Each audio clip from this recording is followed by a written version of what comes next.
jangan stres-stres. Kita cuba jawab soalan nombor 5 yang berkaitan dengan burung belatuk. Okey, seperti biasa, kita perlukan peralatan. Okey, kali ni cikgu memilih media kering. Cikgu menggunakan oil pastel. Okey, baru beli. Tu nampak cantik kemas lagi, tapi tu pun ada yang dah patah dah. Okey, okey. So kita kena sediakan pensel, kertas, lukisan dan juga tisu. Okey, sebab apa cikgu sediakan tisu? Sebab untuk mengalas tangan kita daripada kita tertekan gambar yang telah diwarnakan. Okey, cikgu keluarkan beberapa keping gambar. Gambar contoh yang cikgu ambil daripada internet untuk cikgu tiru semula. Okey, contohnya gambar ni, cikgu nak buat imitasi peniruan gambar ni dan cikgu akan tunjuk satu-satu macam mana teknik untuk melakar. Seperti biasa, kalau kelas cikgu, kamu dah tahu mesti buat satu garisan simetri dulu untuk menentukan keseimbangan objek yang nak kita lukis. Okey, buat garisan, tak payah pakai pembaris dan tak perlu tekan kuat-kuat sebab kita nak padam semula garisan ni. Okey, garisan ni sebagai guideline sahaja untuk mendapatkan lukisan ataupun gambaran yang seimbang. Kemudian, okey, tandakan ketinggian antara lubang yang nak kita lukis tu. Okey, tengok. Okey, buat garisan simetri dan buat separuh bulatan. Sebab kita nak lukis gambar anak burung dalam tu nanti. Okey, kemudian kita buat lengkungan ataupun bentuk burung tu. Okey, mak burung tu. Okey, kemudian buat penanda aras ataupun kedudukan kepala dia. Okey, separuh bulatan, kemudian badan dia dan juga ekor dia. Buat macam tu dulu. Okey, kemudian dah dapatkan bentuk tu, kamu cantumkan. Nampak tak lengkungan yang cikgu buat untuk menunjukkan leher burung tu? Buat lengkungan tu. Okey, kemudian kita ambil garisan yang kat bawah dagu tu terus ke depan. Itu adalah untuk membuat paruh dia. Okey, tarik kemudian cantumkan. Sebab tu garisan simetri tu penting. Kamu jangan padam lagi. Okey, itu yang menentukan. Nanti aras mata burung tu adalah dekat dengan garisan tengah-tengah tu. Okey. Kemudian ambil bahagian kepala tu, tengok gambar yang original kamu tiru. Kamu kena ingatlah step ni, nanti dalam dewan peperiksaan tak boleh bawa contoh lakaran. Okey, kemudian ambil garisan tepi tu dan buat kepak dia. Okey, sayap burung tu. Okey, tengok. Kalau tak sama exactly dengan gambar yang kamu tiru, tak apa. Jangan stres-stres. Kita yang buat dia. Jadi nampak gambar tu burung belatuk, warna yang digunakan warna spesies burung belatuk, itu dah kira okey dah.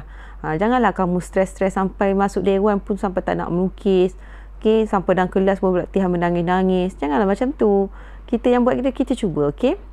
So sekarang ni cikgu buat tanda aras untuk kepala anak burung tu. Arah mana yang cikgu nak letak. Cikgu dah buat penanda aras, kemudian cikgu buat garisan separuh bulatan. Okey, lepas tu cikgu buat jambul dia tu. Terus kepada paruh dia. Okey. Macam tu je. Jangan stres. Okey, buat paruh burung tu. Tenganga lah sebab mak dia nak bagi dia makan. Dalam soalan nak dia kata anak burung tu sedang nak makan. Okey. Teruskan sampai siap. Sebab kita nak outline sahaja. Garisan ni nanti kita akan padam semula. Kita nak kedudukan dia je. Okey, cikgu lukis kat sini 3 ekor anak burung. Tapi kalau kamu rasa macam membazir waktu ataupun tak cukup waktu, tak cukup masa, kamu boleh buat 2 ekor je. Sebab janji lebih daripada seekor. Sebab dalam soalan dia kata beberapa. Okey, kita tengok garisan yang cikgu buat tu. Itulah garisan untuk bahagian dalam pokok tu. Okey, cikgu cuba kemaskinikan pokok tu punya tekstur dia. Okey, tengok. Okey, sampai part ni, tengok betul-betul. Kamu dah siap ni tadi. Lakaran ni kamu dah siap, nanti kamu akan padam semula garisan yang tak perlu. Okey. Okey, untuk proses melakar ni tak ada masalah kamu tak nak pakai media apa, tapi biasa kita pakai pensel lah nak melakar kan. Okey, tapi tak perlu detail sangat sebab masa kita nak warna nanti baru kita detailkan dia. Okey. Lagi satu pesanan cikgu, siapa yang pandai watercolor, step selepas melakar ni adalah mewarna. Jadi kamu boleh terus mewarna. Ikut teknik proses melakar cikgu, tapi masa masuk colouring nanti mewarna, kamu ikut gaya warna kamu. gaya warna pilihan kamu. Okey, tengok ya, dah dapat. Kita padam garisan yang tak perlu. Garisan simetri yang kita buat mula-mula tadi, guideline tu kita kena padam semula sebab kita tak nak garisan tu mengganggu objek ataupun image yang kita lukis. Jadi kita kemaskinilah lakaran tu. Padam garisan yang tak perlu.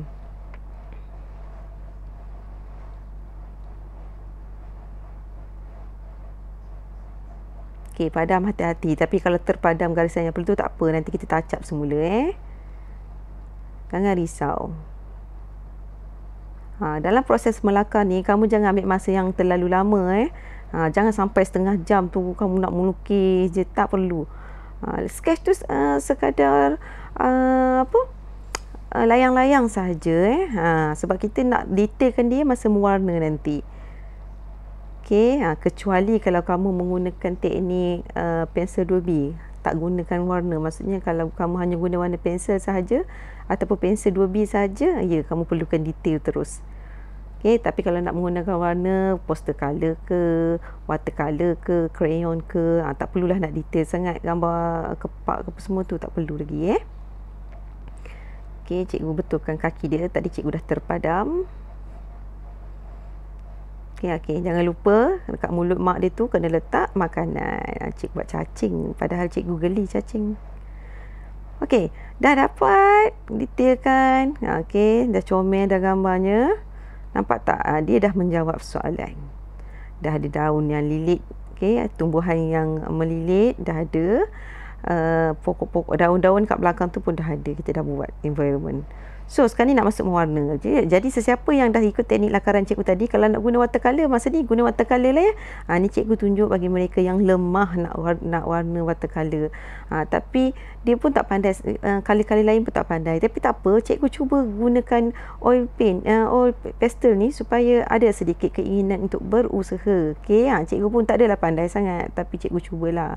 Okey, cikgu warna kedua jambul dia ni dengan warna merah. Tengok pada gambar contoh tadi cikgu tengok gambar contoh lain untuk abdomen dia, untuk posisi dan komposisi dia. Tapi untuk warna ni cikgu nak tengok bentuk spesies burung belatuk yang lain. Tengok tu yang kat belakang tu ada warna coklat-coklat. Dia punya kepak ada coklat-coklat. Semalam semasa cikgu buat soal jawab ataupun penerangan tentang soalan, rupanya cikgu tertinggal sesuatu, iaitu burung belatuk ni dia banyak spesies, bukan warna hitam sahaja Cikgu nak betulkan sini, bukan warna hitam saja, dia banyak spesies. Tapi terpulanglah kepada kamu nak buat yang mana satu. Okey, cuma yang cikgu nampak ketara ni, cikgu ambil burung belatuk yang familiar lah, yang orang kenal dia punya macam mana dia punya personality dia kan. Ada jambul merah. Cikgu ambil yang familiar supaya biar nampak jelas itu adalah burung belatuk. Okey, kita teruskan dengan proses mewarna.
Okey, proses mewarna hampir siap. Okey, kenapa cikgu letak tisu dekat bawah tangan cikgu? Supaya tangan cikgu tu tak menyentuh warna yang dah siap tu. Okey, sebab tangan kita ni bila kita mewarna ada peluh, ada air. Nanti dia akan lekat dekat kawasan yang telah kita warna tu. So sekarang ni cikgu dah detailkan, cikgu dah warna sepenuhnya. Cikgu cuba detailkan yang mana belum siap warna tu cikgu warnakan. Okey, dah dapat macam ni. Sekarang ni cikgu nak detailkan. Macam mana nak gunakan apa untuk detailkan? Cikgu guna pensel. Okey, untuk bahagian tepi-tepi yang kita letak kita color tadi tu, mesti kamu pelitkan macam mana kita nak bagi rapi sebab sebab permukaan all pastel kita tu agak besar kan, susah nak kontrol. Jadi kita kena rapatkan ataupun kemaskini outline kita tu dengan menggunakan pensel. Okey, buat berhati-hati, kemas-kemas. Okey, siapa yang rasa banyak masa boleh buat jalinan pada kulit pokok tu. Cikgu memang tak sempat lah, cikgu nak kejar masa. Okey, cikgu detailkan sikit-sikit, kemas gini kan. Okey, yang ni kita panggil proses detailing, murnikan lukisan. So, buatlah sampai berjaya siap. Okey. So, good luck cikgu ucapkan kepada semua anak murid cikgu juga yang menonton video cikgu ni. Semoga berjaya. Bye. Assalamualaikum. Teruskan menonton dan jangan lupa subscribe, like dan komen channel Cikgu Ju. Okey, semoga berjumpa lagi. Bye. Assalamualaikum.